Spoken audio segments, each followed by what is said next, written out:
Happy New Year, and welcome to our first dev update for 2025. 2025 is a special year for Valorant. It's Val's 5-year anniversary, and it's also our first official season, V25. If you haven't seen Anna's video about Valorant's next chapter, check it out in the description below. In 2025, our focus is all about investing into Valorant. We want the game to be in the best shape it's ever been in, and to solidify our foundation to keep growing and evolving for years to come.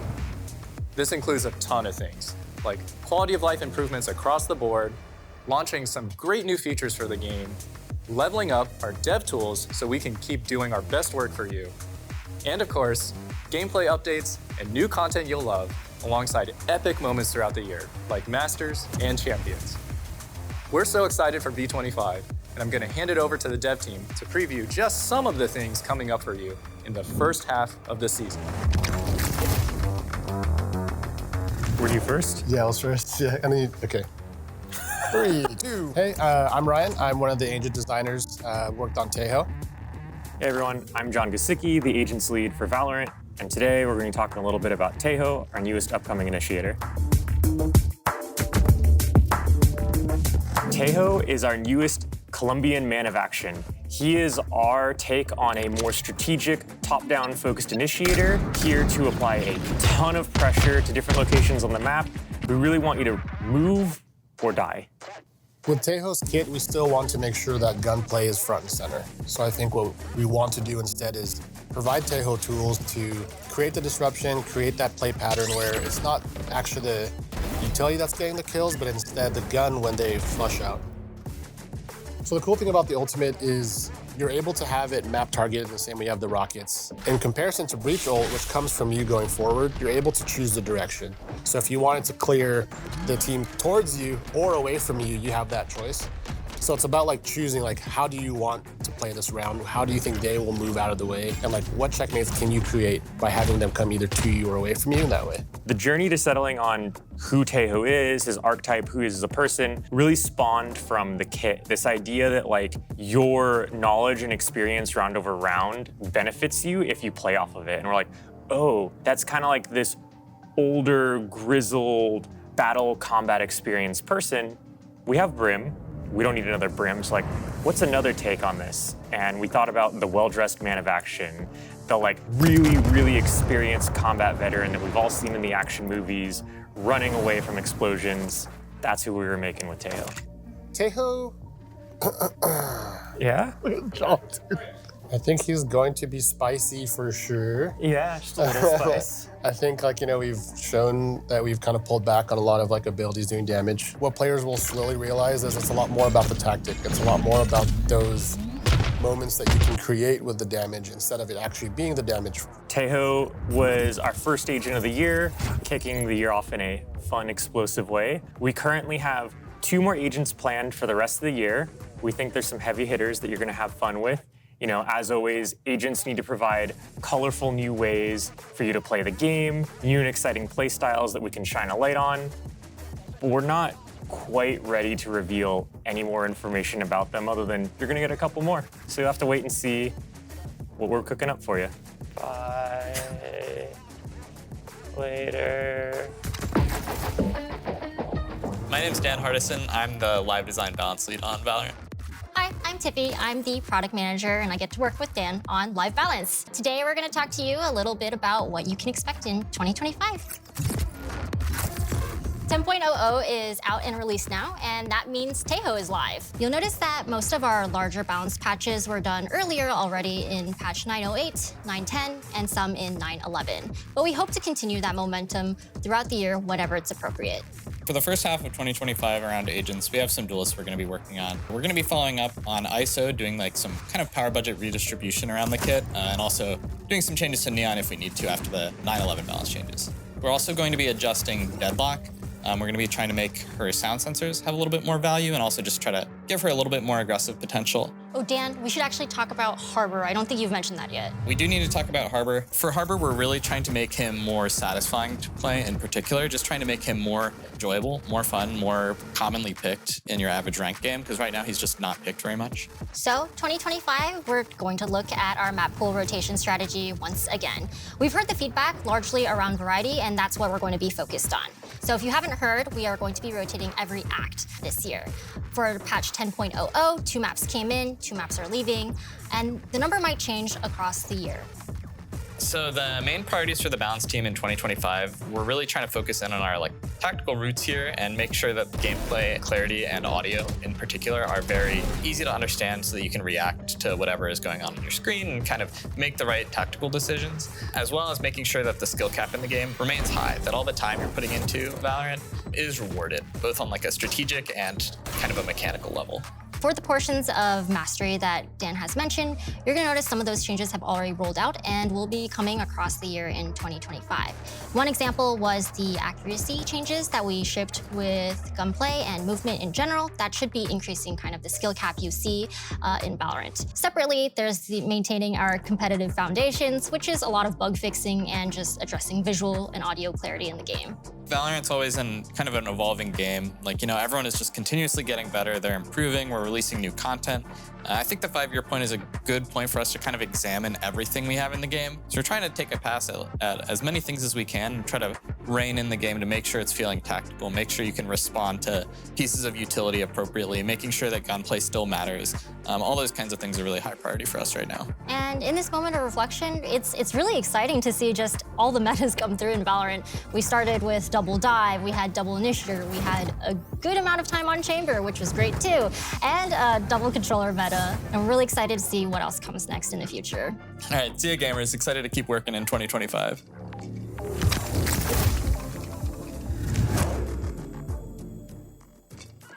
Hi, I'm Preeti. I'm product manager on the premium content team.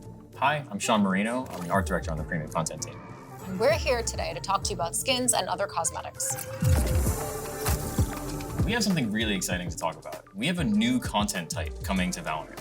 It's called Flex. Flex is a really interesting content type that we're really excited to bring to you. We've been thinking about this since probably 2019, 2020. We always knew that there was going to be more opportunities to express yourself with things like gun buddies, sprays, or player cards. And so with Flex, think of it as just a new equipable, something that you can hold in your hand in any moment in game. And it's something that should feel as expressive as something like a melee weapon. You just don't have to worry about the gameplay constraints. You're not going to be killing people with this. You're not going to be running around or trying to jump peek with it. It's really just a new expression piece of content. We've got a whole bunch of ideas for different types of Flex, so stay tuned. There'll be more to come throughout this year. We're super excited to add a bunch of new guns to some niche skin lines. Skins that maybe don't have a ton of fans, but the fans they have are incredibly passionate. I'm talking, please stop messaging me asking for a 2-0 kind of passionate. So more Wasteland. No. What about Minimum? Maybe. But I already promised them the Smite Outlaw. Nobody is talking about the Smite Outlaw except for you. Look, we know there are some skins that deserve more love and more guns, and we got you. We always like to kick off the year with a brand new skin line that we hope that you all really, really love. And in this case, it's a brand new sci-fi skin, EXO. With EXO, the goal was to make you feel like a cyber ninja.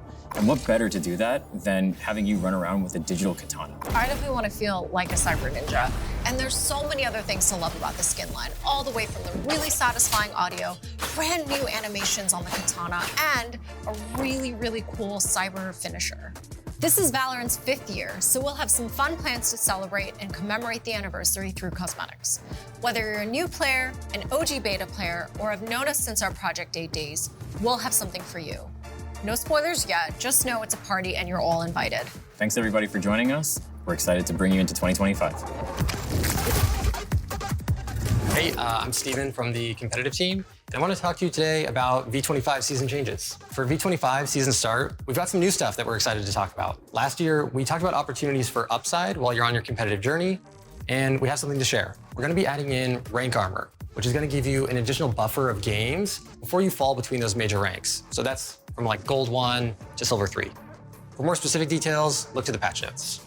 Ranks will be resetting at the beginning of the season and again at an upcoming mid-season moment. We still see a lot of value in resetting ranks, especially as we have more players joining the ecosystem, especially now with as many players coming back to play as well. The reality is gameplay has evolved a lot since the game launched, and rank names have stayed the same, but players have gotten better.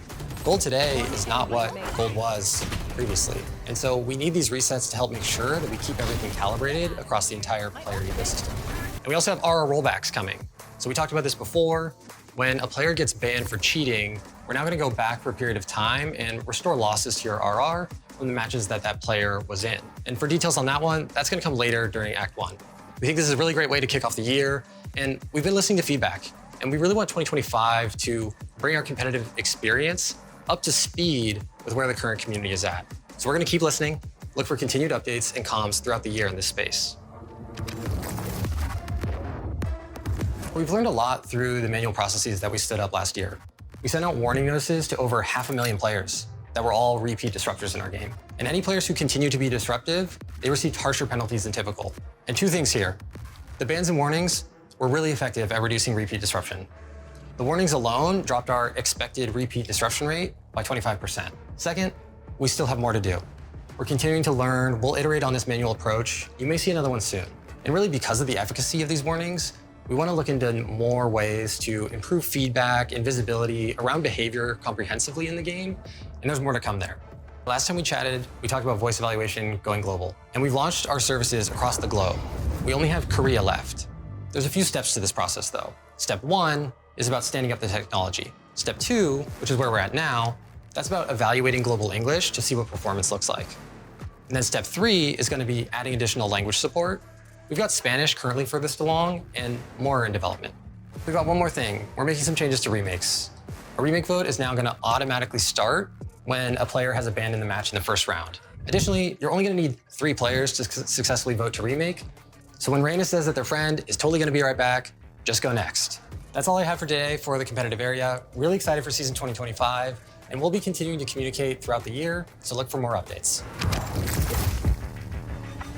Hey everyone, it's been a minute since we shared an update on replays. I wanted to stop by to talk about one of the interesting challenges that we're currently working through, lag compensation. This is a pretty nerdy topic, so let me start with some netcode basics. In Valorant, the game server is authoritative. This means that the game server receives inputs from connected player clients, updates its record of the game, then sends the resulting game state back to players. And it does this on every tick of the server, so 128 times per second. But it takes a small amount of time to send this information over the internet between the game clients and the server. This delay means that the view you have as a player is ever so slightly in the past relative to the game server. So for shooting to feel crisp and responsive, the game server has to both track and compensate for the time it takes to communicate over the internet. When the server receives your shot, it rewinds time to match your client's view so that it can check if you hit. Without this lag compensation, you'd have to lead your shots to hit enemies and the game would feel awful. Okay, so why does this matter for replays? To capture a replay, we have the game server continuously record its view of the game. This avoids any reduction in client performance and also gives us the most accurate representation of what happened. But lag compensation can make the server's view look a little different from what you saw during play, meaning a replay could potentially show inaccuracies during playback. For example, here's a shot with a ping of 15 milliseconds. And here's that same shot in a replay. They're basically the same. The strafebot's position is 15 milliseconds further into its movement, but it's barely noticeable. But it becomes much more apparent if we crank up player pings. In this clip, my ping is 120 milliseconds. I still hit the shot, but you'll notice the hit confirm sparks are delayed and the bot moves further before its body falls. If we look at the same 120 millisecond shot in the replay, it looks like I'm aiming behind the bot and that I actually missed. The replay is accurately showing where I was aiming when I fired on my client, as well as where the bot was in the game server at the time my shot was processed. But the time from my click to the shot being processed was long enough that when combined, it looks like I missed. Here's what it looks like with some video editing magic to put the client view on top of the replay view. And also, let's slow it down a bit more. The ghost represents what I saw on my client when taking the shot, while the solid version is what the server and the replay saw. Clearly, I hit my shot on the client. The replay shows a miss. We're actively discussing how we want replays to visualize shots like this in matches where pings are high. It's a tricky problem. All solutions have downsides, and there's not an obviously correct choice. We're still evaluating what's best to show. That's all from me for today. I hope you find these behind-the-scenes details interesting, and expect another update on replays from me later this year. Hey everyone, Leo here on behalf of the VCT team. 2025 will be our best season yet. We're expanding each international league to 12 teams, with 5 new teams joining through Ascension. A big welcome to 2Game Esports, XLG Esports, Apex, Simpresa Gaming, and Boom Esports. We're also visiting 3 different regions and 3 brand new cities with our global events. Masters Bangkok will take us to Southeast Asia for the very first time. Masters Toronto will be our first event in the Americas since Champions 2023 and will also be the stage for the 5th anniversary of VALORANT. And finally, we're very happy to come to Paris for the first time to host the biggest event of the season. From my time watching Worlds and Friends, it's easy to see that the fans in that city are some of the most diehard ever, and I cannot wait to see their energy at Champions. We're very excited about esports digital goods this year. Our goal here are twofold: to give players a chance to rep their favorite teams in game, as well as support them financially. Last year, you showed up big time and exceeded all of our expectations. On top of the team capsules and the Champions Collection, both returning this year, we're introducing a brand new season capsule with a new melee, kind of like what we did with Lock-In in 2023. We're going with the Classic for team capsules again in 2025, and we're very comfortable with that choice. The Classic is present in every single round. They get more time in the spotlight and have led to some pretty fun interactions. We think of the Classic like a team jersey, where you want to cop the latest one with the start of a new season. We're making some important changes to international leagues in 2025. For Stage 1, teams will be divided into 2 groups of 6, competing in a round-robin format, with the top 4 teams from each group advancing to playoffs. A bigger playoffs with 8 teams will keep more teams in the hunt for a longer period of time and give them more chances to qualify for global events. On Stage 2, you have a fresh new chance to clinch Champions qualification. With a longer break after Masters Toronto, we hope to give teams space to try new things and make changes ahead of the final stage of the season. We're also changing how teams qualify to Champions. One of the pieces of feedback we got in 2024 was that teams weren't rewarded enough for doing well in Masters.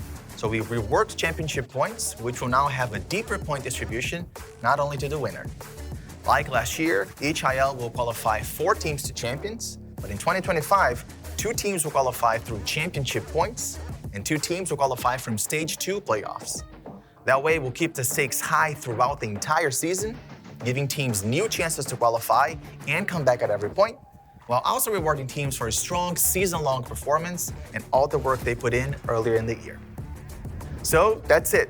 Lots to look forward to in 2025.